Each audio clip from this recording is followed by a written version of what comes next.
Hello guys, welcome back to my channel. দেখো, রাত 11টার সময় আমরা ফটো ওরা বের করে নিয়ে এসেছে। দীঘা গিয়েছিল, ফটো বের করে নিয়ে এসেছে। সেই ফটোগুলোই আমরা দেখতে বসেছি। দেখো, আমাদের সঙ্গে সঙ্গে তোমরাও কিন্তু দেখো, তোমাদের সঙ্গেও শেয়ার করছি। দেখো ওরা কী ফটো বের করে নিয়ে এসছে।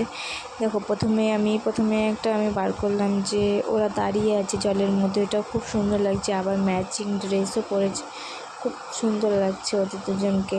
তারপরে আরেকটা ছবি দেখো আরেকটা ছবি তোমাদের দেখাচ্ছি। সেটা হচ্ছে শিব আর পার্বতীর মতন বসে আছে। দেখো কত সুন্দর লাগছে, পুরো অরিজিনাল শিব পার্বতী মানিয়েছে ওদের দুজনকে, খুবই সুন্দর লাগছে।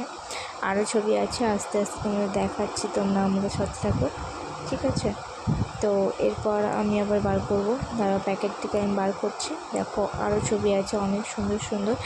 ওদেরকে কিন্তু খুবই সুন্দর লাগছিলো। আমি তো দেখে বলছি তোদেরকে খুব সুন্দর লাগছে, তোরাই কি আর কোনো ছবি তুলিস নি? তাহলে আমি একটা নিয়ে যেতাম, ভালো লাগছে ওদের ছবিগুলো, আমার কাছে অনেক সুন্দর লাগছে। আর ক্যামেরাম্যান দাদাকেও অনেক ধন্যবাদ যে এত সুন্দর করে ছবি তুলে দেওয়ার জন্য। দেখো আমার জেজুকে কত সুন্দর লাগছে না, জলের মধ্যে বেশ সুন্দর ঢেউয়ের মধ্যে দাঁড়িয়ে ছবি তুলেছে। আমার দিদিরও সিঙ্গেল ছবি আছে, দাঁড়াও আস্তে আস্তে করে সবই তোমাদের দেখাবো, ঠিক আছে?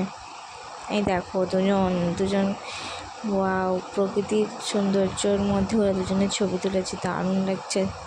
আমার জেঠিমা দেখো ফটোগুলো দেখতে দেখতে বলছে ওদের দুজনকে খুব সুন্দর লাগছে। দেখো, আর ওরা স্নান করার সময় ছবিগুলো তুলেছে। আর বাকি টাইমে যে ড্রেস পরেছিল, দুজনে ঘুরতে গিয়েছিল দীঘা, পুরী, আরও অনেক ভিডিও তোমাদের সঙ্গে শেয়ার করবো। কিন্তু দেখো এদের এই ছবিগুলো সবারই খুব ভালো লেগেছে, আর ওরা লাগছে আমাদের কাছে এসে। তো গাইস দেখো, সব ছবি তোমাদের আবার আমি তুলে ধরছি, সব করা তো তোমাদের তখন দেখাতে পারলাম না। এখন দেখো সব ছবিগুলো তোমাদের দেখাচ্ছে। তো আমার ভিডিওটা এই পর্যন্তই। ভালো লাগলে লাইক এবং শেয়ার অবশ্যই করবে। টাটা, বাই বাই, ভালো থেকো সবাই।